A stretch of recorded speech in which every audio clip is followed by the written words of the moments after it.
الرحيم مالك يوم الدين إياك نعبد وإياك نستعين اهدنا الصراط المستقيم صراط الذين أنعمت عليهم غير المغضوب عليهم ولا الضالين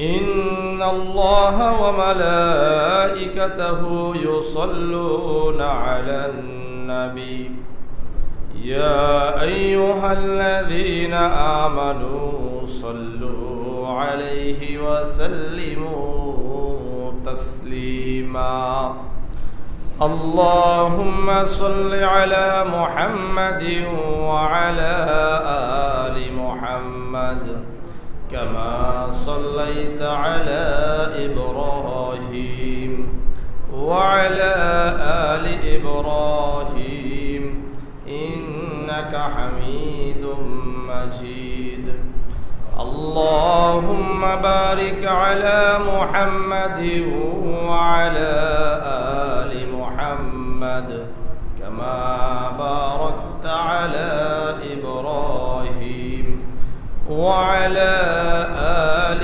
إبراهيم إنك حميد مجيد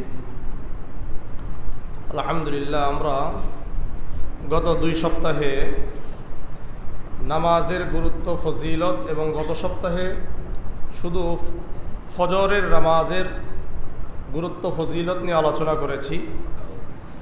আজকের আলোচনার বিষয় আমরা যে নামাজ পড়ব এটা কি একা নামাজ পড়ব না জামাতে নামাজ পড়ব এই বিষয় নিয়ে আলোচনা। সূরাতুল বাকারার 43 নম্বর আয়াতে আল্লাহ বলেন وَأَقِيمُوا الصَّلَاةَ وَآتُوا الزَّكَاةَ وَارْكَعُوا مَعَ الرَّاكِعِينَ তোমরা সালাত কায়েম করো, যাকাত আদায় করো, রুকুকারীদের সাথে রুকু করো। একা করতে বলেছেন না একসাথে করতে বলেছেন? একসাথে। এই আয়াত থেকে তাফসীরকারকরা বলেন যে নামাজ যে জামায়াতবদ্ধভাবে পড়তে হবে এটা তার দলিল। সূরা নিসার 102 নম্বর আয়াত আল্লাহ বলেন وَإِذَا كُنْتَ فِيهِمْ فَأَقَمْتَ لَهُمُ الصَّلَاةَ فَلْتَقُمْ طَائِفَةٌ مِّنْهُمْ مَعَكَ وَلْيَأْخُذُوا أَسْلِحَتَهُمْ وَإِذَا كُنْتَ فِيهِمْ فَأَقَمْتَ لَهُمُ الصَّلَاةَ যখন আপনি যুদ্ধের ময়দানে থাকবেন, যুদ্ধের ময়দানের মধ্যে হতে এক জামাতকে একটি দল 2 দল করবেন, এক দলকে নিয়ে সালাত আদায় করবেন। ওয়ালিয়াখুদু আসলিহাতাহুম আরেক দল সৈন্য যারা অস্ত্র নিয়ে দাঁড়িয়ে থাকবে। যখন যুদ্ধের ময়দানে যাবেন, যাওয়ার পরে জোহরের রক্ত হয়ে গেছে, এখন আপনি 2 দল করে এক দলকে নিয়ে জামায়াতবদ্ধভাবে নামাজ পড়বেন, জামায়াতের সাথে নামাজ পড়বেন, আর আরেক দল অস্ত্র নিয়ে দাঁড়িয়ে থাকবে। ফাইদা সাজাদু ফালয়াকুলু মিন ওয়ারাইকুম যখন নামাজ শেষ হয়ে যাবে, এক দলের নামাজ শেষ, তখন তারা পিছন থেকে চলে যাবে, আবার যেই দল নামাজ পড়ে নাই তারা আসবে, এসে তারা আবার সালাত আদায় করবে। বিষয়টা ভালো করে অনুধাবন করেন, যুদ্ধের ময়দানে জামায়াতের গুরুত্বটা কতটুকু, তাহলে এমনি অবস্থায় সাধারণ অবস্থায় জামায়াতের গুরুত্বটা কতটুকু হতে পারে। কঠিন একটা মুহূর্তে জামায়াতের সাথে নামাজ পড়ার জন্য আল্লাহ রাব্বুল আলামিন রাসূলুল্লাহকে আদেশ করছেন। এখান থেকে তাফসীরকারকরা লেখেন যে জামায়াতের সাথে নামাজ পড়া ফরজ আইন। কি ফরজ আইন? মতনৈক্য রয়েছে, কিন্তু তাফসীরকারকদের কথা এখানে যে যেহেতু যুদ্ধের ময়দানে জামায়াতের সাথে নামাজ পড়ার জন্য রাসূলুল্লাহকে আদেশ করা হচ্ছে, এমন নয় যে একদল জামায়াতে পড়বে আরেক দল পড়বে না, ব্যাপারটা এমন নয়, বরং 2 দলকেই জামায়াতে নামাজ পড়ার জন্য আদেশ করা হয়েছে।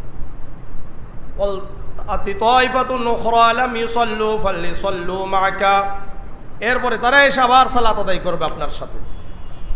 সুতরাং নামাজের গুরুত্ব, জামাতের সাথে সালাত আদায় করার গুরুত্ব। সূরাতুল বাকারার 238 নম্বর আয়াত আল্লাহ বলেন, হাফিযু আলাস সালাওয়াতি ওয়াস সালাতিল উসতা ওয়া কুমু লিল্লাহি কানিতিন। তোমরা 5 ওয়াক্ত সালাত গুরুত্ব সহকারে সময় মতো আদায় করো, এর হেফাজত করো, যত্নবান হও। বিশেষ করে আসরের সালাত জামাতের সাথে সালাত আদায় করো। ওয়া কুমু লিল্লাহি কানিতিন, তোমরা আল্লাহ তাআলার জন্য বিনয়ীভাবে দাঁড়িয়ে যাও। এই 3 আয়াত থেকে বোঝা যায় যে জামাতের গুরুত্বটা কতটুকু। আসেন সুনানে আবি দাউদের 552 নম্বর হাদিস। আন আব্দুল্লাহ ইবনে উম্মে মাকতুম রাদিয়াল্লাহু তাআলা আন আন্নাহু সাআলা an-nabiy sallallahu alayhi wa sallam faqala ya rasulullah inni rajulun zarirul basar wa shasi'ut tadar wa li qa'idun la yulayimuni।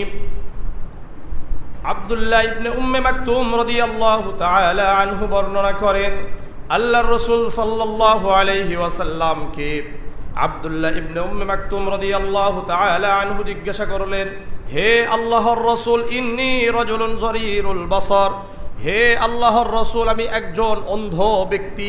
কি ব্যক্তি? অন্ধ ব্যক্তি। ওয়াশাসিউদ দারি, আমার ঘরটা মসজিদ থেকে অনেক দূরে। মসজিদ থেকেও কি দূরে।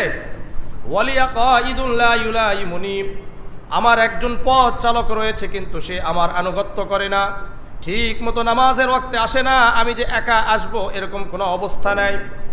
ফাহাল্লি রুখসাতুন আন উসাল্লিয়া ফি বাইতি ইয়া রাসূলুল্লাহ ইয়া হাবিবাল্লাহ, আমি কি বাড়িতে একা একই নামাজ আদায় করতে পারবো কিনা? কি জিজ্ঞাসা করছে? এই যে একটা অবস্থা, আমি অন্ধ, আমার বাড়িটাও একটু দূরে, আবার যে আমাকে নিয়ে আসবে সেও ঠিকমতো আসে না, আমার অনুগত নয়, এখন আমি এই অবস্থায় বাড়িতে নামাজ পড়বো কিনা? আল্লাহর রাসূল বললেন, হাল তাসমাউন নিদাআ, হে আব্দুল্লাহ ইবনে উম্মে মাকতুম, তুমি কি আযান শুনতে পাও? ক্বালা নাআম, আব্দুল্লাহ ইবনে উম্মে মাকতুম রাদিয়াল্লাহু তাআলা আনহু বললেন, হে আল্লাহর রাসূল, আমি আযান শুনতে পাই। আল্লাহর রাসূল বললেন, লা আজিদু লাকা রুখসাতান, তাহলে আমি তোমাকে এই অনুমতি দিতে পারি না যে তুমি জামাতের সাথে আদায় না করে বাড়িতে সালাত আদায় করবা। এটা আমি তোমাকে এই অনুমতি দিতে পারবো না যে তুমি বাড়িতেই নামাজ পড়বা। কোথায়? বাড়িতেই নামাজ আদায় করবা। আজকে আমাদের অবস্থা একটু দেখেন, কেউ এসে বলে যে হুজুর বাড়িওয়ালা চাবি দেয় না, তা আপনি ওই বাড়িতে থাকবেন কেন? যে নাস্তিক পর্যায়ের, যে ফজরের সময় আপনাকে বের হতে দিবে না নামাজের জন্য, এ কি মুসলমান না নাস্তিক?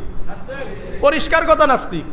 অর্থাৎ সে আপনাকে মসজিদে, তার কাছে তার বাড়ি বড়, হয়তোবা সে সেফটির জন্য করছে, কিন্তু নামাজের প্রতি তার কোনো কি নাই, ভ্রক্ষেপ নাই, নামাজের প্রতি তার কোনো গুরুত্ব নাই, নিজেও পড়ে না, অপর কেউ পড়তে সে বাধা দিচ্ছে, তাহলে সে কি নাস্তিক পর্যায়ে না অন্য কিছু? বলেন। পরিষ্কার কথা, এটা যাই করুক না কেন, এটা যদি আমি করি তাহলে আমিও নাস্তিক পর্যায়ের, কারণ আমি মানুষকে কি সালাতের জন্য, জামাতে যাওয়ার জন্য বাধা দিচ্ছি।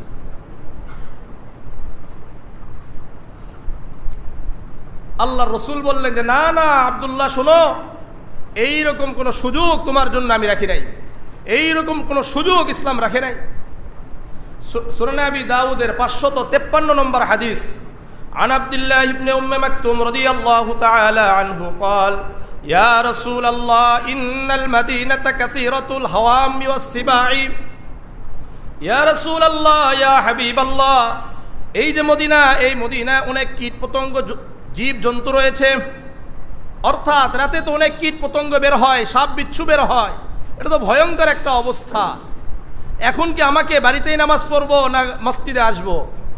আল্লাহর রাসূল বললেন, হাল তাসমাউ হাইয়া আলাস সালাহ হাইয়া আলাল ফালাহ, তুমি কি হাইয়া আলাস সালাহ, আসো আসো সালাতের দিকে আসো, হাইয়া আলাল ফালাহ, আসো কল্যাণের দিকে, সফলতার দিকে, এই বাক্যগুলো কি শুনতে পাও? আব্দুল্লাহ ইবনে উম্মে মাকতুম রাদিয়াল্লাহু তাআলা আনহু বললেন, আমি শুনতে পাই। আল্লাহর রাসূল বললেন, তাহলে অবশ্যই অবশ্যই তোমাকে মসজিদে এসে জামাতের সাথে নামাজ আদায় করতে হবে। কোথায়? মসজিদে আসতে হবে। একটু চিন্তা করেন বিষয়গুলো। সুনানে আবি দাউদের 551 নম্বর হাদিস, আন আব্দুল্লাহ ইবনে আব্বাস রাদিয়াল্লাহু তাআলা আনহু قال قال رسول الله صلى الله عليه وسلم من سمع المنادي فلم يمنعه من اتباعه عذر قالوا وما العذر قال الخوف خوف أو مرض। আব্দুল্লাহ ইবনে আব্বাস রাদিয়াল্লাহু তাআলা আনহু বর্ণনা করেন, আল্লাহর রাসূল সাল্লাল্লাহু আলাইহি ওয়াসাল্লাম বলেন, যে ব্যক্তি আযান শুনতে পাইল, কি শুনছে? আযান শুনতে পেয়েছে, ফালাম ইয়ামনাহু মিন ইত্তিবাইহি উযরুন, এমন কোনো অক্ষমতা নাই যে অক্ষমতার কারণে সে মসজিদে আসতে পারবে না, এমন কোনো অক্ষমতা নাই। সাহাবারা বললেন, ইয়া রাসূলুল্লাহ, ইয়া হাবিবাল্লাহ, উযর দ্বারা উদ্দেশ্য কি? অক্ষমতা দ্বারা উদ্দেশ্য কি? আল্লাহর রাসূল বললেন, খাউফুন আও মারজুন, ভয় এবং এমন অসুস্থতা যেই অসুস্থতার কারণে কোনোভাবে আসতে পারবে না, কোনোভাবেই আসতে পারবে না। ফালাম তাকবালহু মিনহু সলাতুল্লাতি সাল্লাহ, অর্থাৎ এমন কোনো ভয় নাই যে জীবনই চলে যাবে, এমন কোনো অবস্থা নাই যে একেবারেই কোনোভাবেই আসতে পারতেছে না। এই অবস্থা ছাড়া কেউ যদি বাড়িতেই নামাজ পড়ে নেয়, ওই ব্যক্তির নামাজ আল্লাহর কাছে গ্রহণযোগ্য হবে না। আল্লাহর কাছে কি হবে না? গ্রহণযোগ্য হবে না। এটা তো আমার কথা না, কার কথা? রাসূলুল্লাহর কথা। ইসলামটা কে দিয়েছে? আমি আর আপনি দিয়েছি না আমার বাপদাদা দিয়েছে? বলেন, কার বক্তব্য? যিনি ইসলামের শারে মানে হলো রাসূলুল্লাহকে বলা হয়। রাসূলুল্লাহর মাধ্যমেই আমরা ইসলাম পেয়েছি। ওই নবীর এই বক্তব্য, যদি আপনি বড় কোনো অক্ষমতা ছাড়া নামাজ যদি বাড়িতে পড়েন, একা পড়েন, তাহলে আমার আপনার নামাজ আল্লাহর কাছে গ্রহণযোগ্য হবে না, কবুল হবে না। আমরা কিছু না হতেই কি করলাম? নামাজ ত্যাগ করে দিলাম, নামাজ ছেড়ে দিলাম, জামাতে আসলাম না। কই বা হুজুর বাড়িতে পড়ে নি, কি পড়ে? বাড়িতে পড়ে নেই। আল্লাহ আমাদেরকে হেফাজত করেন। সুনানে আবি দাউদের 547 নম্বর হাদিস, عن أبي الدرداء رضي الله تعالى عنه قال سمعت رسول الله صلى الله عليه وسلم يقول ما من ثلاثة في قرية ولا بدو لا تقام فيهم الصلاة إلا قد استحوذ عليهم الشيطان। আবু দারদা রাদিয়াল্লাহু তাআলা আনহু বর্ণনা করেন, উনি বলেন, আমি আল্লাহর রাসূলকে বলতে শুনেছি, কোন একটা গ্রামে অথবা শহরে 3 জন ব্যক্তি একত্রিত হয়েছে। কয়জন ব্যক্তি? 3 জন ব্যক্তি একত্রিত হওয়ার পরে ও সালাত জামাতের সাথে হলো না, ওই জায়গায় শয়তান প্রভাব বিস্তার করেছে। এদেরকে কে ধরছে? শয়তান ধরছে। পাহাড়ে আছে 3 জন, কিন্তু জামাতবদ্ধভাবে নামাজ পড়ে নাই। রাসূল বলেন, এদেরকে শয়তান ধরছে। কে ধরেছে বলেন? শয়তান ধরেছে। এরা জামাতবদ্ধভাবে জামাতের সাথে নামাজ আদায় করে নেয়। ফালাইকা বিল জামাআ, আল্লাহর রাসূল বললেন, শয়তানকে যদি তোমরা পরাজিত করতে চাও, অবশ্যই অবশ্যই নামাজগুলো জামাতের সাথে আদায় করো। ফাইন্নামা ইয়াকুলু যিবুল কাসিয়াতা, কেননা নেকড়ে বকরিকে, ওই বকরিকে খেয়ে ফেলে যেই বকরি দল থেকে বিচ্যুত হয়ে যায়, যেই বকরি দল থেকে কি হয়? আলাদা হয়ে থাকে, অন্যদিকে চলে যায়, এই বকরিকে নেকড়ে খেয়ে ফেলে, বাঘ খেয়ে ফেলে। ঠিক তেমনিভাবে জামাতের সাথে নামাজ আদায় না করলে, আমি আপনি এককভাবে নামাজ আদায় করলে, আমাকে আপনাকেও শয়তান কি করবে? পাকড়াও করবে। এই জন্য নামাজ কোনোভাবে জামাতের সাথে নামাজ ছাড়া যাবে না। সহিহ বুখারীর 657 নম্বর হাদিস, عن أبي هريرة رضي الله تعالى عنه قال قال رسول الله صلى الله عليه وسلم ليس صلاة أثقل على المنافقين من الفجر والعشاء। আবু হুরায়রা রাদিয়াল্লাহু তাআলা আনহু বর্ণনা করেন, আল্লাহর রাসূল সাল্লাল্লাহু আলাইহি ওয়াসাল্লাম বলেন, ফজরের সালাত আর ইশার সালাত মুনাফিকদের জন্য কঠিন হয়ে যায়।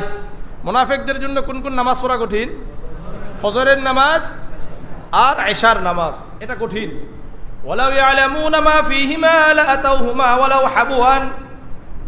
আল্লাহর রাসূল সাল্লাল্লাহু আলাইহি ওয়াসাল্লাম বললেন, তারা যদি এই ফজরের সালাত আর এশার সালাত জামাতের সাথে আদায় করার ফজিলত যদি জানতো, তাহলে অবশ্যই অবশ্যই হামাগুড়ি দিয়ে হলেও নামাজে চলে আসতো। কি বলেন? হামাগুড়ি দিয়ে, বুঝেন তো তাহলে কি অবস্থা হলে আমাদের ঘাসা দরকার। হামাগুড়ি দিয়ে হলেও আমাদেরকে কোথায় আসতে হবে? মসজিদে আসতে হবে। আজকে কি আমরা আসি? একটু কিছু না হতেই আমরা কি জামাত ছেড়ে দিলাম, কিছু না হতেই জামাত ছেড়ে দিচ্ছি।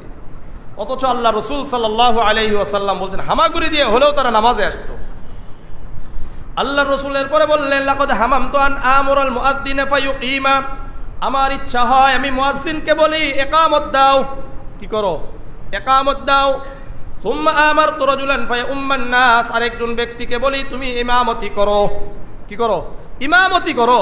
সুম্মা আখুযু শুলাম মিন নার, আর আমি একটি আগুনের মশাল নিই, ফাউহাররিকু আলা মান লা ইয়াখরুজু ইলা সলাতি বাদু, আর আমি গিয়ে তাদের ঘর বালিগুলো জ্বালিয়ে দিই যারা অনর্থক অর্থাৎ অক্ষমতা ছাড়া নামাজের জন্য জামাতে আসে নাই, যারা কোনো কারণ নাই, কারণ ছাড়াই বাড়িতে সালাত আদায় করছে।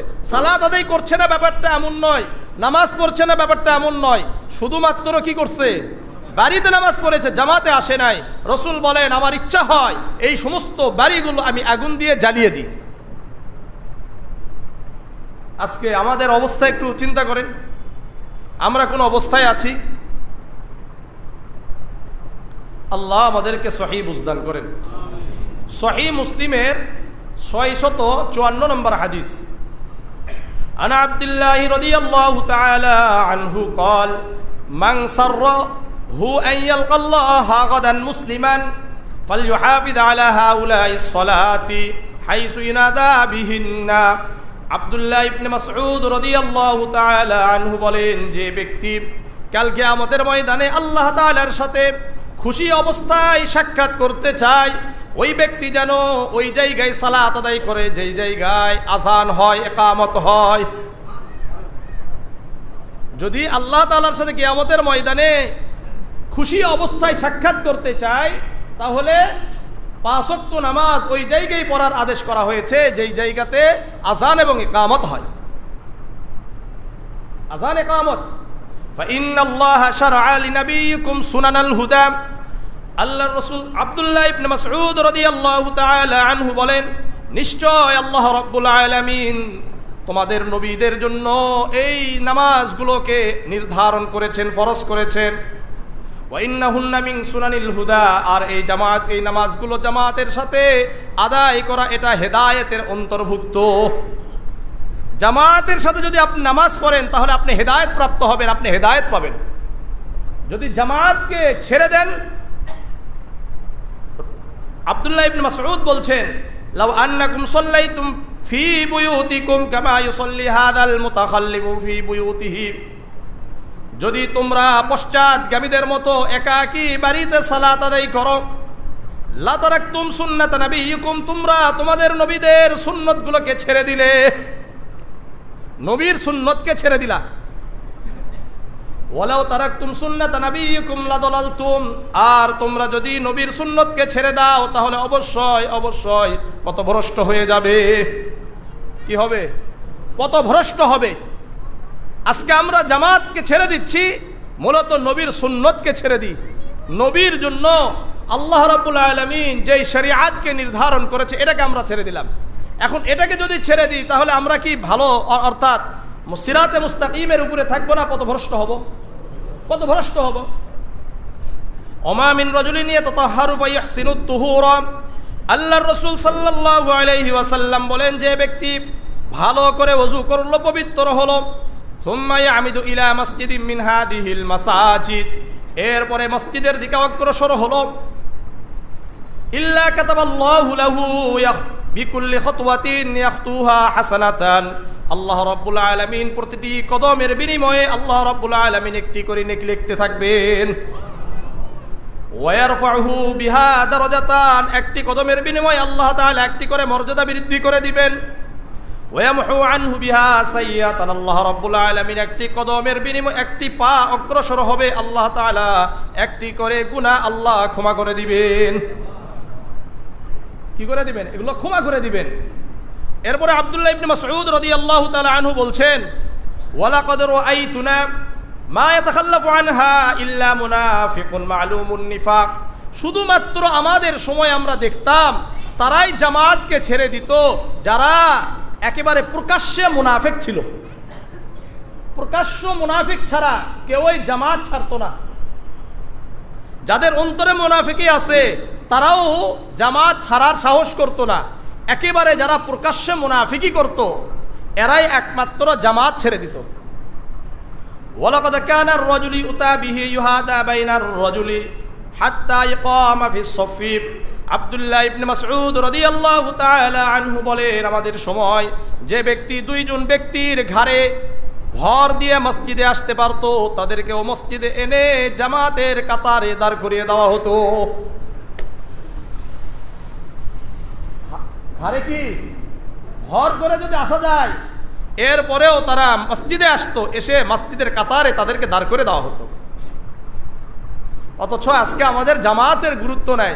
অনেকেই নামাজ পড়ে কিন্তু জামাতকে গুরুত্ব দেয় না, বিশেষ করে ফজরের সালাতে গুরুত্ব নাই বললেই চলে। একটু কারণে, একটু কি হয়েছে, দোকানে একটু ভিড়, নামাজকে জামাতকে ছেড়ে দিলাম, পরে এসে বাইরে নামাজ পড়ে। অথচ উচিত ছিল এই সময় বলে দেওয়া যে এখন নামাজের ওয়াক্ত, আমি এখন নামাজে যাব, এরপরে যদি আসেন তাহলে আমাকে পাবেন, না হলে দরকার নেই। বরকত দেওয়ার মালিককে, রিজিকের মালিককে। আপনি শুরু করেন, দেখেন আল্লাহ তাআলা আপনাকে আমাকে রিজিক দেয় কিনা। আল্লাহ তাআলা অবশ্যই অবশ্যই রিজিক বৃদ্ধি করে দিবেন। রিজিক কি করে দিবেন? বৃদ্ধি করে দিবেন। এই জন্য একটু চেষ্টা করেন, একটু বুঝার চেষ্টা করেন। আল্লাহ আমাদেরকে বুঝার তৌফিক দান করেন। আল্লাহ আমাদেরকে বুঝার তৌফিক দান করেন। সুনান আবি দাউদের 554 নম্বর আরেকটা হাদিস।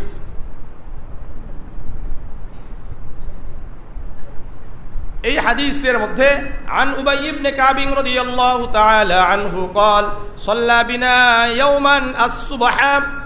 উবাই ইবনে কাব রাদিয়াল্লাহু তাআলা আনহু বলেন, আল্লাহর রাসূল সাল্লাল্লাহু আলাইহি ওয়াসাল্লাম একদিন ফজরের সালাত আদায় করলেন আমাদের সাথে। কোন নামাজ? ফজরের সালাত আমাদের সাথে নিয়ে আদায় করলেন। আদায় করার পরে আল্লাহর রাসূল ঘুরলেন, ঘোরার পরে বললেন, শাহিদুন ফুলানুন, উমুক কি জামাতে এসেছে, উমুক ব্যক্তি কি জামাতে আসছে? ক্বালু লা, সাহাবারা বললেন, ইয়া রাসূলুল্লাহ উমুক ব্যক্তি জামাতে আসে নাই। ক্বালা শাহিদুন ফুলানুন, আল্লাহর রাসূল বললেন যে উমুক ব্যক্তি কি জামাতে আসছে। ক্বালু লা, আল্লাহর রাসূল বললেন জামাতে তারা আসে নাই, ওই ব্যক্তি আসে নাই। ক্বালা ইন্নাহা তাইনাস সালাতাইনি আসফালুস সালাতি আলাল মুনাফিকিন। আল্লাহর রাসূল সাল্লাল্লাহু আলাইহি ওয়াসাল্লাম বলেন, ফজরের নামাজ আর এশার সালাত, এই দুই নামাজ মুনাফিকদের উপর ভারী। কোন কোন নামাজ? ফজরের নামাজ আর এশার নামাজ, এটা তাদের জন্য ভারী, তারা পড়ে না। এই জন্য মুনাফিক চেনা একটা সহজ উপায় হলো, ফজরের নামাজে যদি জামাতে না আসে মুনাফিক। এটা আমার কথা না, রাসূল বলেছেন? হ্যাঁ, যদি মাথায় টুপিওয়ালা হয়, দাড়িওয়ালা হয়, রাসূলের ভাষ্য অনুযায়ী কি মুনাফিক। আল্লাহ আমাদেরকে বুঝার তৌফিক দান করেন। আল্লাহ আমাদেরকে বুঝার তৌফিক দান করেন। আল্লাহ আমাদেরকে বুঝার তৌফিক দান করেন। এরপরে আল্লাহর রাসূল বললেন, ওয়ালাউ তা'লামুনা মা ফীহিমা লাআতাইতুমুহুমা ওয়ালাউ আবওয়ান। আল্লাহর রাসূল বললেন, তারা তোমরা যদি জানতে এই ফজরের সালাত আর এশার সালাতের ফজিলত, তাহলে অবশ্যই অবশ্যই তোমরা হামাগুড়ি দিয়ে হলেও ফজরের সালাতের জামাতে আর এশার সালাতের জামাতে আসতে। এই দুই সালাতের জামাত অবশ্যই তোমরা আসতা। সুতরাং আমরা ইনশাআল্লাহ এখন থেকে জামাতে নামাজ পড়বো তো ইনশাআল্লাহ। এগুলো তো গেল হলো জামাতের গুরুত্ব। আসেন, যারা আমরা জামাতে নামাজ পড়বো তাদের জন্য কয়েকটা ফজিলত বলি। 1 নম্বর, যারা জামাতের সাথে আদায় করবে তাদের নামাজ আর যারা একা নামাজ পড়বে তাদের ফজিলতের মধ্যে পার্থক্য কি? সহিহ বুখারীর 645 নম্বর হাদিস। عن عبد الله بن عمر رضي الله تعالى عنه قال قال رسول الله صلى الله عليه وسلم صلاة الجماعة تفضل صلاة الفرد ب27 درجة আব্দুল্লাহ ইবনে উমর রাদিয়াল্লাহু তাআলা আনহু বর্ণনা করেন আল্লাহর রাসূল সাল্লাল্লাহু আলাইহি ওয়াসাল্লাম বলেন জামাতের সাথে এক ওয়াক্ত নামাজ আর একা একই 27 ওয়াক্ত নামাজ পড়ার সমান। অর্থাৎ আল্লাহর রাসূল বলেন সালাতুল জামাআতি তাফজুলু সালাতাল ফজর বি27 দারাজাতান, যে ব্যক্তি জামাতের সাথে এক ওয়াক্ত নামাজ আদায় করলো আল্লাহ রাব্বুল আলামিন ওই ব্যক্তিকে 27 ওয়াক্ত নামাজের সওয়াব দান করবে। কত? 27। যারা মসজিদে গমন করবে আল্লাহ তাআলা তাদের জন্য জান্নাতে মেহমানের ব্যবস্থা করবেন। সহিহ বুখারীর 662 নম্বর হাদিস عن أبي هريرة رضي الله تعالى عنه قال قال رسول الله صلى الله عليه وسلم من غدا وراح إلى المسجد أعد الله له نزله من الجنة كلما غدا أو راح। আবু হুরায়রা রাদিয়াল্লাহু তাআলা আনহু বর্ণনা করেন আল্লাহর রাসূল সাল্লাল্লাহু আলাইহি ওয়াসাল্লাম বলেন যে ব্যক্তি সকালে এবং সন্ধ্যায় মসজিদে যায় আল্লাহ রাব্বুল আলামিন তার জন্য জান্নাতে মেহমানদারির ব্যবস্থা করেন। কুল্লামা গাদা আও রাহা, যখনই যাবে তখনই তার জন্য মেহমানদারির ব্যবস্থা থাকবে।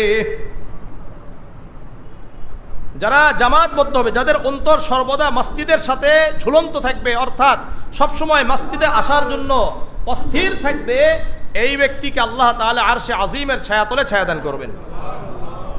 সহিহ বুখারীর 660 নম্বর হাদিস عن أبي هريرة رضي الله تعالى عنه قال قال رسول الله صلى الله عليه وسلم سبعة يظلهم الله في ظله يوم لا ظل إلا ظله الإمام العادل। আবু হুরায়রা রাদিয়াল্লাহু তাআলা আনহু বর্ণনা করেন আল্লাহর রাসূল সাল্লাল্লাহু আলাইহি ওয়াসাল্লাম বলেন 7 শ্রেণীকে আল্লাহ রাব্বুল আলামিন আরশে আজিমের ছায়াতলে ছায়াদান করবেন যখন আল্লাহ তাআলার ছায়া ছাড়া আর কোনো ছায়া থাকবে না। আল্লাহর যে একটা ছায়া আছে, আরশে আজিমের যে ছায়া, এই ছায়া ছাড়া আর কোনো ছায়া থাকবে না, তখন 7 শ্রেণীকে আল্লাহ তাআলা আরশে আজিমের ছায়াতলে ছায়াদান করবেন। 1 নম্বর আল ইমামুল আদিল, ন্যায়পরায়ণ বাদশাহ, ন্যায়পরায়ণ প্রেসিডেন্ট। যারা ন্যায়পরায়ণ হবে, দুর্নীতি করবে না, জুলুম অত্যাচার করবে না, ন্যায়পরায়ণ হবে, আল্লাহ রাব্বুল আলামিন এই ন্যায়পরায়ণ বাদশাকে তার ছায়াতলে ছায়াদান করবেন। 2 নম্বর ওয়াশাবুন নাশা ফি ইবাদাতি রাব্বিহি আযজা ওয়া জাল্লা, ওই যুবক যেই যুবক যৌবন বয়সে আল্লাহর ইবাদত করে। কার ইবাদত? স্লোগান হবে কার? আল্লাহর। তাকবীর দেয় কার? আল্লাহর দেয়। তাকবীর যখন হবে তখনও দিবে, স্লোগানটা হবে আল্লাহর জন্য দিবে, অন্য কারোর জন্য স্লোগান দিবে না। আজকে আমাদের স্লোগান হয় অন্যের জন্য, রক্ত দিয়েছে আরো রক্ত দিব। আমি বলি রক্ত কি তোমার বাবার না তোমার 14 গোষ্ঠীর? বলেন রক্ত কার? এটা শরীর কার? এটা যদি দিতে হয়, রক্ত দিতে হয় আল্লাহ রসুলের জন্য আপনাকে রক্ত প্রবাহিত করতে হবে। এছাড়া দুনিয়াতে আর কারোর জন্য রক্ত দেওয়ার কোনো সুযোগ ইসলাম রাখে নাই। এই জন্য সূরা আরাফের সূরা আনআমের 162 নম্বর আয়াতে আল্লাহ স্পষ্ট করে বলেছেন কুল ইন্না সলাতি, হে নবী আপনি বলেন কুল ইন্না সলাতি আমার নামাজ, ওয়া নুসুকি আমার কুরবানি, ও মাহইয়ায়া আমার জীবন, ও মামাতি আমার মৃত্যু, লিল্লাহি রাব্বিল আলামিন, কার জন্য? আল্লাহ। ওয়া শাবুন নাশা ফি ইবাদাতি রাব্বিহি আযজা ওয়া জাল্লা, যে যুবক যৌবন বয়সে আল্লাহর ইবাদত করবে, ওই যুবককে আল্লাহ তাআলা কাল কিয়ামতের ময়দানে যখন আর কোনো ছায়া থাকবে না, আরশে আজিমের ছায়া শুধু থাকবে, আল্লাহ তাআলা ওই যুবককে ওই ছায়াতে তাকে আশ্রয় দান করবেন। 3 নম্বর রাজুলুন কলবুহু মুআল্লাকুন ফিল মাসাজিদ, যার অন্তর সর্বদা মসজিদের সাথে ঝুলন্ত থাকে, লটকানো থাকে, অর্থাৎ সর্বদা অস্থির থাকে কখন আমি মসজিদে যাব। ফজরের সালাত আদায় করার পরে অস্থির হয়ে যায় কখন জোহরের সালাত হবে, আমি মসজিদে গিয়ে সালাত আদায় করব। জোহরের সালাত শেষ, আসরের জন্য অপেক্ষা করে, আসরের নামাজ শেষ, মাগরিবের জন্য অপেক্ষা করে, মাগরিবের নামাজ শেষ, আবার এশার জন্য অপেক্ষা করে, এশার নামাজ শেষ, আবার ফজরের জন্য অপেক্ষা করে। এমন অন্তর যাদের রয়েছে আল্লাহ রাব্বুল আলামিন আরশে আজিমের ছায়াতলে তাদেরকে ছায়াদান করবেন।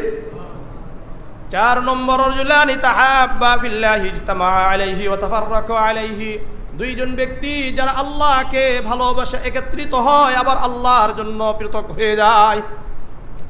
5 নম্বর ওয়ারাজুলুন তালাবাতহু ইমরাতুন যাতু মানসাবিন ওয়া জামালিন ফাকালা ইন্নী আখাফুল্লাহ, যেই মানুষকে একজন সুন্দরী প্রভাবশালী নারী বলে আসো ফুর্তি করি, কিন্তু ওই ব্যক্তি বলে ইন্নী আখাফুল্লাহ, আমি আল্লাহকে ভয় করি, এই কারণে তোমার সাথে ফুর্তিতে যেতে পারবো না, তোমার সাথে আড্ডা দিতে পারবো না।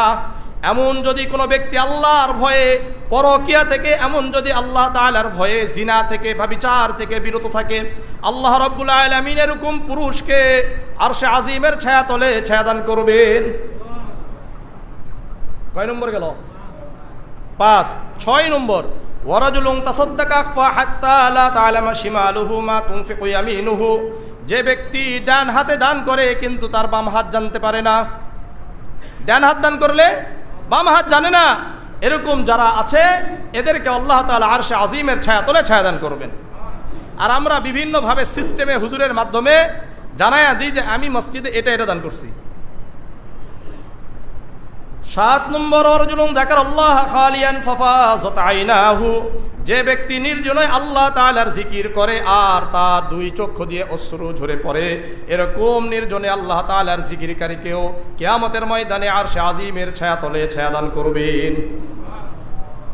তাহলে যদি আমরা সর্বদা মসজিদের সাথে আমাদের অন্তরটা লেগে থাকে, তাহলে আমরা আমাদেরকে আল্লাহ তাআলা আরশে আজিমের ছায়াতলে ছায়াদান করবেন। সহিহ মুসলিমের 251 নম্বর হাদিস,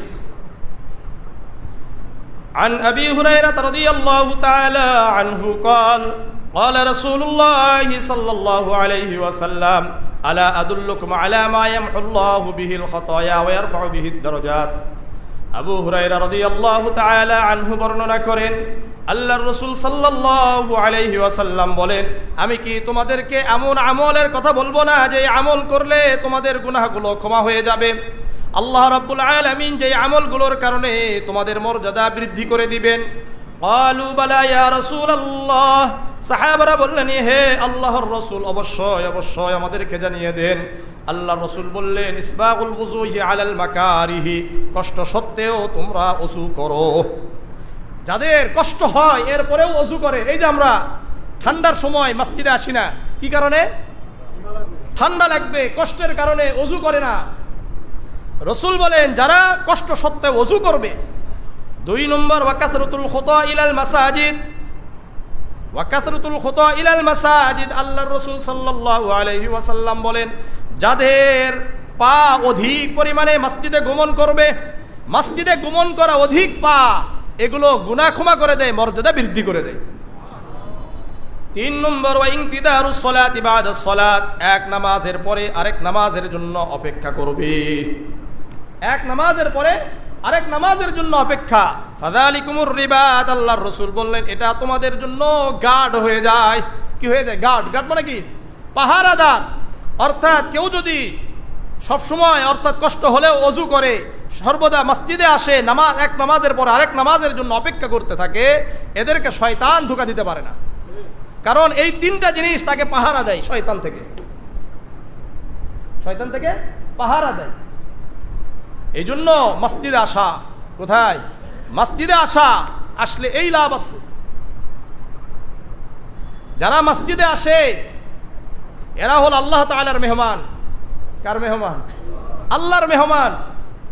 আল মুআজামুল কাবীর একটা কিতাব আছে, এই কিতাবের 6139 নম্বর হাদিস। عن سلمان الفارسي رضي الله تعالى عنه قال قال رسول الله صلى الله عليه وسلم من توضأ في بيته فأحسن الوضوء। সালমান ফারসি রাদিয়াল্লাহু তাআলা আনহু বর্ণনা করেন আল্লাহর রাসূল সাল্লাল্লাহু আলাইহি ওয়াসাল্লাম বলেন যে ব্যক্তি ভালো করে বাড়িতে ওযু করলো, সুম্মা আতাল মসজিদ, এরপরে মসজিদে গমন করলো, ফাহুয়া যাইরুল্লাহ, ওই ব্যক্তি আল্লাহর মেহমান। ওই ব্যক্তি কার মেহমান? আল্লাহর মেহমান। আল্লাহর রাসূল বলেন ফাহাক্কু আলাল মাসুরি আন ইকরিমা যাইরা, আর প্রত্যেক মেজবানের এটা মেজবানের জন্য এটা অপরিহার্য মেহমানকে সম্মান করা। যারা মেজবান, ঘর কার? আল্লাহর না? তাই ঘরের মেজবানকে আল্লাহ, আমরা সবাই কি আমরা মেহমান, সুতরাং আমাদেরকে সম্মান করা এটা অপরিহার্য কার? এখন জাহান্নাম যদি দেয় তাহলে কি আমাদেরকে সম্মান করা হলো না অসম্মান করা হলো? তাহলে মসজিদে আসলে আল্লাহ তাআলার আমরা মেহমান হয়ে যাই, আর আল্লাহর যদি আমরা মেহমান হতে পারি তাহলে আল্লাহ আমাদেরকে কি দিবেন? জান্নাত দিবেন। এটা তো স্বাভাবিক ব্যাপার, তাই না?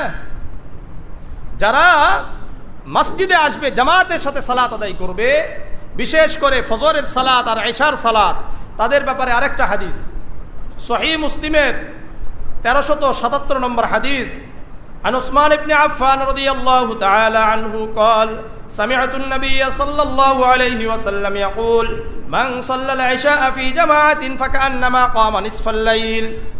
উসমান ইবনে আফফান রাদিয়াল্লাহু তাআলা আনহু বর্ণনা করেন, আমি আল্লাহর রাসূলকে বলতে শুনেছি, আল্লাহর রাসূল বলেন, যে ব্যক্তি ইশার সালাত জামাতের সাথে আদায় করলো, ওই ব্যক্তি যেন অর্ধরাত্রি ইবাদতে কাটিয়ে দিল।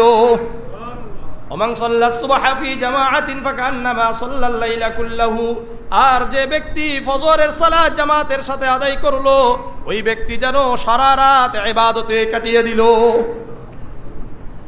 যারা মসজিদে এসে জামাতের সাথে সালাত আদায় করে, এদের জিম্মাদারি আল্লাহ তাআলার। কার? আল্লাহ তাআলার জিম্মাদারি। সুনানে আবি দাউদের 2494 নম্বর হাদিস এটা। আল্লাহু আকবার। عن أبي أمامة الباهلي رضي الله تعالى عنه قال قال رسول الله صلى الله عليه وسلم ثلاثة كلهم ضامن على الله عز وجل। আবু উমামা আল বাহিলি রাদিয়াল্লাহু তাআলা আনহু বর্ণনা করেন, আল্লাহর রাসূল সাল্লাল্লাহু আলাইহি ওয়াসাল্লাম বলেন, তিন ব্যক্তির জিম্মাদারি আল্লাহ তাআলার উপরে। কয়জন ব্যক্তির? তিন ব্যক্তির জিম্মাদারি এটা আল্লাহ তাআলা নিয়ে নেন। রাজুলুন খরাজা গাসিয়ান ফি সাবিলিল্লাহ, একজন ওই ব্যক্তি, যেই ব্যক্তি আল্লাহ তাআলার রাস্তায় জিহাদের জন্য বের হয়ে গেল, আল্লাহর দ্বীনকে প্রতিষ্ঠার জন্য বের হয়ে গেল, সংগ্রাম করলো, আল্লাহ তাআলার দ্বীন দুনিয়াতে বুলন্দ করার জন্য, উচ্চ করার জন্য বের হয়ে গেল। ফাহুয়া যামিনুন আলা আল্লাহি আযজা ওয়া জাল্লা, ওই ব্যক্তি আল্লাহ তাআলার জিম্মাদারিতে চলে যায়।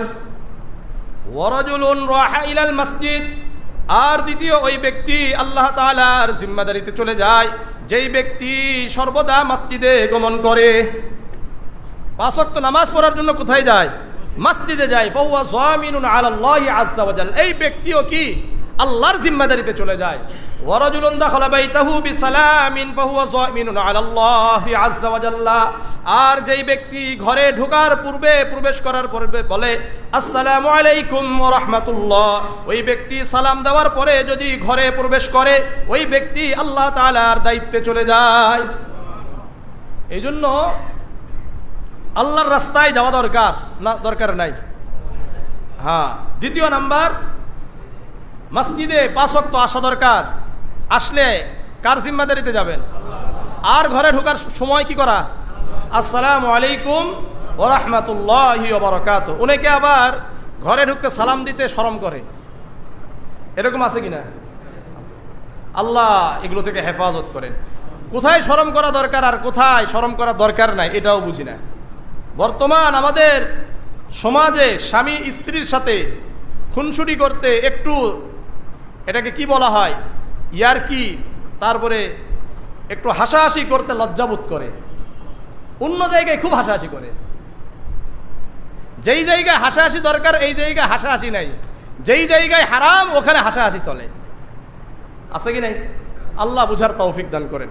বৃদ্ধ হয়েছেন তো কি হয়েছে? আল্লাহর রসুল, অধিকাংশ হাদিস তো 50-এর পরের হাদিস, অধিকাংশ হাদিস 50-এর পরে না, 40-এর পরে আল্লাহ রসুল নবুয়ত পেয়েছেন। তাহলে 50-এর পরে, বিশেষ করে খাদিজাতুল কুবরা রাদিয়াল্লাহু তাআলা আনহা তো ছিলেন কত বছর পর্যন্ত বলেন? 50 পর্যন্ত। এরপরে তো সব আয়েশা রাদিয়াল্লাহু তাআলা আনহার সাথে যেগুলো হাদিস, এগুলো তো সব 50-এর পরে। 50 থেকে 63, মাত্র এই 13 বছরের মধ্যে এই হাদিসগুলো। তাহলে আপনি কি জন্য বলেন যে হুজুর আমরা বিরুদ্ধ হয়ে গেছে? আল্লাহ আমাদেরকে আল্লাহ রসুলের হাদিসগুলোর উপর আমল করার তৌফিক দান করেন। আল্লাহ আমল করার তৌফিক দান করেন। তাহলে আল্লাহ তাআলার জিম্মাদারিতে থাকতে চান তো ইনশাআল্লাহ। 40 দিন জামাতের সাথে আদায় করলে আল্লাহ তাআলা মুনাফিক থেকে নাম কাটা দিবে, জাহান্নাম থেকে মুক্তি দান করবেন। জামিআ তিরমিজির 241 নম্বর হাদিস, عن أنس بن مالك رضي الله تعالى عنه قال قال رسول الله صلى الله عليه وسلم من صلى لله 40 يوما في جماعة يدركه التكبيرة الأولى আনাস ইবনে মালিক রাদিয়াল্লাহু তাআলা আনহু বর্ণনা করেন আল্লাহর রাসূল সাল্লাল্লাহু আলাইহি ওয়াসাল্লাম বলেন, যে ব্যক্তি আল্লাহর জন্য 40 দিন জামাতের সাথে তাকবীর উলার সাথে সালাত আদায় করে, তাকবীর উলা মানে ইমাম বলল আল্লাহু আকবার, আমরাও বললাম আল্লাহু আকবার, এইভাবে কয় দিন? 40 দিন জামাতের সাথে আদায় করে, কুতিবাত লাহু বারাআতানি, আল্লাহ রাব্বুল আলামিন ওই ব্যক্তিকে দুটি পরওয়ানা দান করবেন। পরওয়ানা মানে পুরস্কার দিবেন। কুতিবাত বারাআতুম মিনান নিফাক ওয়া বারাআতুম মিনান নার, একটি পুরস্কার হলো মুনাফিক থেকে নাম কেটে দিবেন, দ্বিতীয় নাম্বার পুরস্কার হলো জাহান্নাম থেকে মুক্তি দিয়ে দিবেন। যাদেরকে আপনি আমি মসজিদে নিয়মিত যাওয়া আসা করতে দেখব, রাসূল বলেন এদেরকে ঈমানদার বলে সাক্ষ্য প্রদান করো। সুনান ইবনে মাজার 802 নম্বর হাদিস, আন নবী সাঈদ আল-খুদরি রাদিয়াল্লাহু তাআলা আনহু قال قال رسول الله صلى الله عليه وسلم إذا رأيتم الرجل يعتاد المساجد فاشهدوا له بالإيمان। আবু সাঈদ খুদরি রাদিয়াল্লাহু তাআলা আনহু বর্ণনা করেন আল্লাহর রাসূল সাল্লাল্লাহু আলাইহি ওয়াসাল্লাম বলেন, যে ব্যক্তিকে তোমরা মসজিদে গুমন করা অভ্যস্ত হতে দেখো, অর্থাৎ সর্বদাই মসজিদে আসে, 5 ওয়াক্ত সালাতে মসজিদে আসে, ওই ব্যক্তির ঈমানদার বলে তোমরা সাক্ষ্য প্রদান করো। আল্লাহ রাব্বুল আলামিনের একটি আয়াত আল্লাহর রাসূল তেলাওয়াত করলেন, ইন্নামা ইয়ামুরু মাসাজিদাল্লাহ মান আমানা বিল্লাহি ওয়াল ইয়াউমিল আখির ওয়া আকামাস সালাতি ওয়া আতাজ যাকাতা ওয়া লাম ইয়াখশা ইল্লাল্লাহ। মসজিদের দায়িত্ব কারা পালন করবে? আল্লাহ রাব্বুল আলামিন বলেন, ইন্নামা ইয়ামুরু মাসাজিদাল্লাহ, মসজিদের দায়িত্ব পালন করবে মান আমানা বিল্লাহ, যারা আল্লাহকে বিশ্বাস করে, ওয়াল ইয়াউমিল আখির, আখিরাতকে বিশ্বাস করে, ওয়া আকামাস সালাত, নামাজ আদায় করে, যাকাত আদায় করে, ওয়া লাম ইয়াখশা ইল্লাল্লাহ, আল্লাহ ছাড়া অন্য কাউকে ভয় করে না। এই জন্য মসজিদ কমিটিতে থাকা দরকার যারা 5 ওয়াক্ত নামাজি হবে, আল্লাহ ছাড়া অন্য কাউকে ভয় করবে না, এমন হওয়া দরকার। আজকে খুবই দুঃখের বিষয়, অধিকাংশ মসজিদগুলোর অবস্থা হলো যারা কমিটিতে থাকে তারা নামাজ ঠিকমতো আদায় করে না, তারা আল্লাহকে ভয় করে না, আল্লাহ ছাড়া অন্য কাউকে ভয় করে, অন্য কাউকে ভয় করে। দুঃখের বিষয় হলো মসজিদের সামনে বর্তমান পলাশবাড়ির মতো জায়গাগুলোতেও মসজিদের সামনে খেলাধুলা হয় গান বাজনা করে, এটা কতটা নিকৃষ্ট একটা সমাজ ব্যবস্থা হতে পারে? আমার কথা বুঝেন নাই? কতটা নিকৃষ্ট হলে, নষ্ট হলে একটা মসজিদের সামনে গান বাজনা করে খেলাধুলা করতে পারে, এটা চিন্তার বিষয়। আমি যদি একটু শক্তিশালী হতাম, আপনি যদি একটু বাধা দিতাম, তাহলে এরকম নোংরামি কাজ মসজিদের সামনে করার সাহস হতো না, অথচ হচ্ছে। মসজিদের সামনে এটা কিভাবে হয়?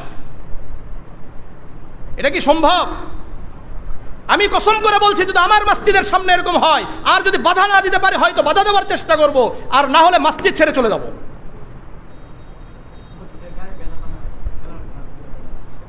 হয়তো এটা বাধা দিব, আর না হলে মসজিদ ত্যাগ করে চলে যাব।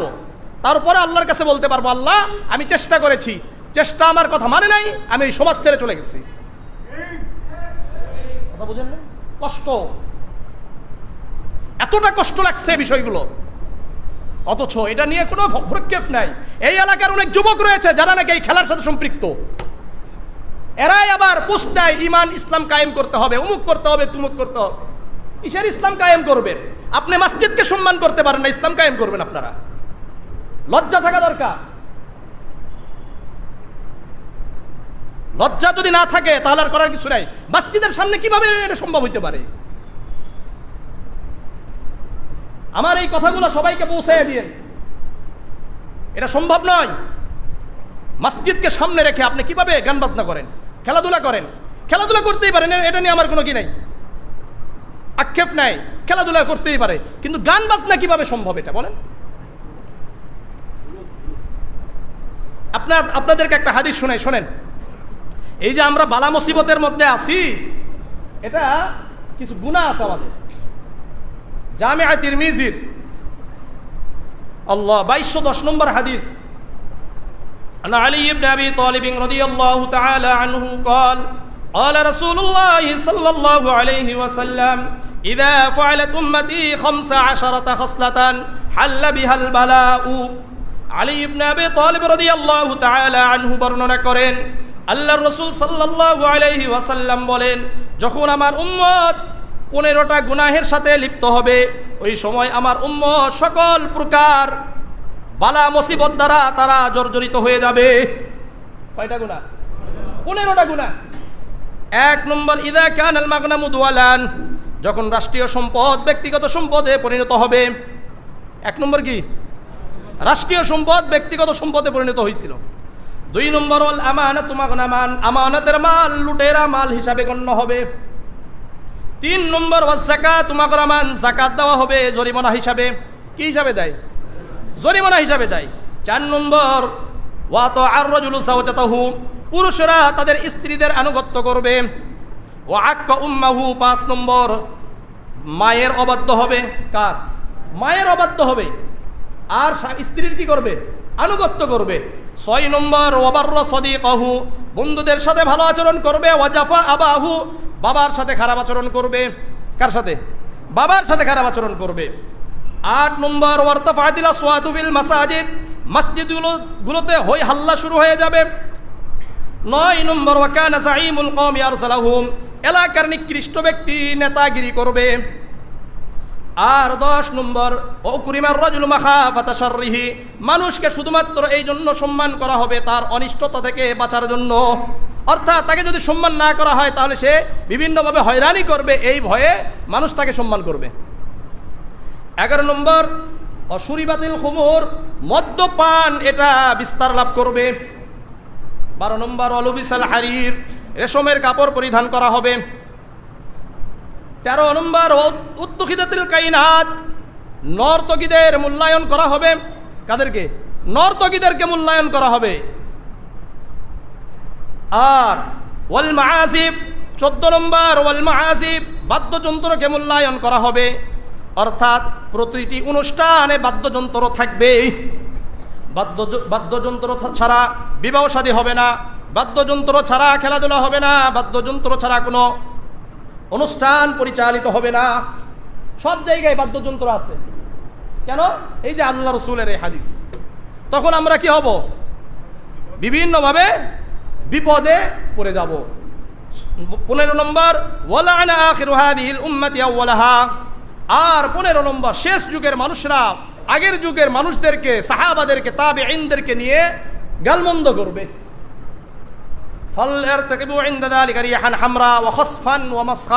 আল্লাহর রাসূল বলেন, শোনো, এই যে 15টা গুনাহ যদি তোমরা দেখতে পাও তোমাদের মধ্যে চলে আসে, তাহলে তোমরা অগ্নিবায়ুর অপেক্ষা করো। মাঝে মাঝেই দেখবেন বিভিন্ন জায়গায় আগুন লেগে যায়, মানে কোনো কারণ ছাড়াই আগুন। ভূমিধস দেখতে পাবা, ঘূর্ণিঝড় আসবে, ভূমিধস, অর্থাৎ একটার পরে একটা ভূমিধস হতে থাকবে। আর রমাসখান, দেখবেন বিভিন্ন ব্যক্তির চেহারা বিকৃত হয়ে যাবে। আজকে আমাদের অবস্থা। আর 2211 নম্বর, তুআল্লিমা লিগাইরিদ্দিন, আরেকটা কথা আছে, ধর্ম বিবর্জিত শিক্ষা সিলেবাস চালু হবে। আমি আপনাদের কাছে উদাত্ত আহ্বান জানাবো, কথা কষ্ট লাগলেও করার কিছু নাই। মসজিদের সামনে এটা কোনোভাবে মেনে নেওয়া যায় না, এটা মেনে নেওয়া যায় না। যারা করছেন তাদেরকে তওবা করা দরকার। আর যারা সুযোগ থাকা সত্ত্বেও এটার প্রতিবাদ করেন নাই, আল্লাহর কাছে কি জবাব দিবেন, এই চিন্তা অবশ্যই আমাদেরকে করতে হবে। আল্লাহ ছাড় দিবে না এগুলোতে। কারণ এটাকে যদি একটু ভালোভাবে বলা হতো তাহলে এটা করার সাহস পাইতো না। কারণ এটা মসজিদ, এটা আপনি বলতেই পারেন যে বাবা এখানে মসজিদ, এখানে মসজিদের সামনে তোমরা গান বাজনা করার কোনো সুযোগ নাই। খেলতে পারো খেলো, কিন্তু গান বাজনা করা যাবে না, এটা স্পষ্ট কথা। গান বাজনা করলে এখানে খেলতে দেওয়া যাবে না। এই কথা বললে কে আপনার বিরোধিতা করতো বলেন? কেউ বিরোধিতা করতো। কিন্তু আমরা এটার ব্যাপারে কোনো কি নাই, মানে এটা নিয়ে আমাদের কোনো চিন্তা নেই, যা ইচ্ছা তাই করুক না কেন। দেখেন না অনেক সময় মসজিদের সামনে বিবাহ শাদী হয়, এখানে গান বাজনা করে, মানে এগুলো লজ্জাহীন। যাদের ভিতরে বিন্দুমাত্র লজ্জাবোধ থাকে তারা গুনাহ করলেও একটু দূরে সরে গুনাহ করে। যাদের লজ্জা নাই, ইদা লাম তাস্তাহি ফাফআল মা শিতা, যাদের লজ্জা নাই তারা গুনাহ করতে কোনো কিছু দেখে না, এদিক সেদিক তাকায় না। তো মসজিদের সামনে কিভাবে গুনাহ হয় বলেন একটু? তো যাই হোক, আল্লাহ তাআলা আমাদের সবাইকে হেফাজত করেন। আমাদের সামনে একজন মুসলমান হবে, আমরা ইনশাআল্লাহ একটু অপেক্ষা করেন, আনি নিয়ে আসি।